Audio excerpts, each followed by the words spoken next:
Long before selfies existed, there was already a myth about someone who fell in love with his own reflection and couldn't look away long enough to survive. We named a flower after where he died. Weird detail to remember, right?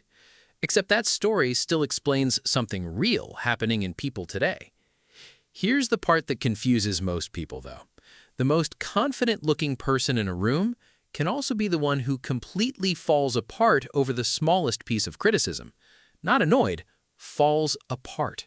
How does that make sense? Stick around, because the answer isn't what you'd guess. What narcissism actually is.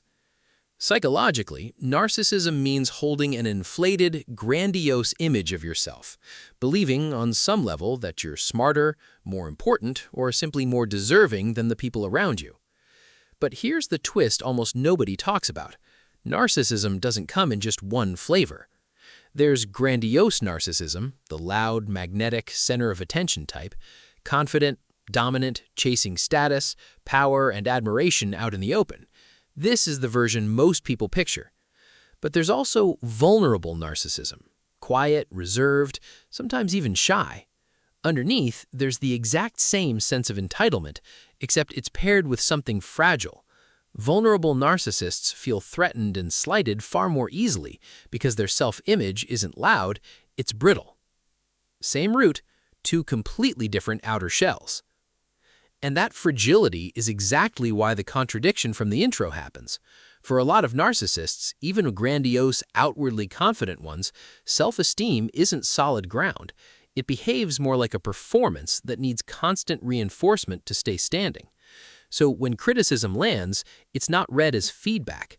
It's read as an attack on the structure holding the entire self-image up. That's why one small comment can trigger a reaction that looks wildly out of proportion. It was never really about the comment. The mental mechanisms. A few patterns tend to run underneath all of this. Exaggerating your own strengths without quite noticing you're doing it.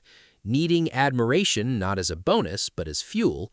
Real difficulty stepping into someone else's perspective. And a defensive reflex that fires before logic even gets a say. None of that makes someone evil.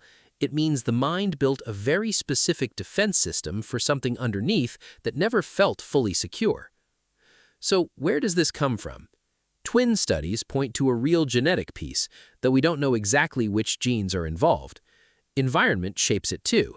Kids constantly placed on a pedestal, treated as inherently superior, tend to grow into the grandiose type. Kids raised under cold, controlling parenting more often develop the vulnerable type instead. Culture plays a role as well. Narcissistic traits tend to run higher in societies that reward individual achievement and self-promotion over community. And social media? It's worth being precise here. There's no solid evidence it creates narcissism, it just hands existing narcissistic tendencies a much bigger stage. When it becomes a disorder.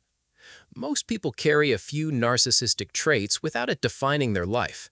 Narcissistic personality disorder is different. A clinical diagnosis reserved for adults, affecting somewhere around 1 to 2% of people, more often men. It's marked by grandiosity, real problems with empathy, deep entitlement, and a constant need for admiration, intense enough to genuinely disrupt relationships and daily life, not just show up occasionally. In relationships, early on, this can be magnetic. The confidence, the intensity, the attention that makes you feel like the most fascinating person alive.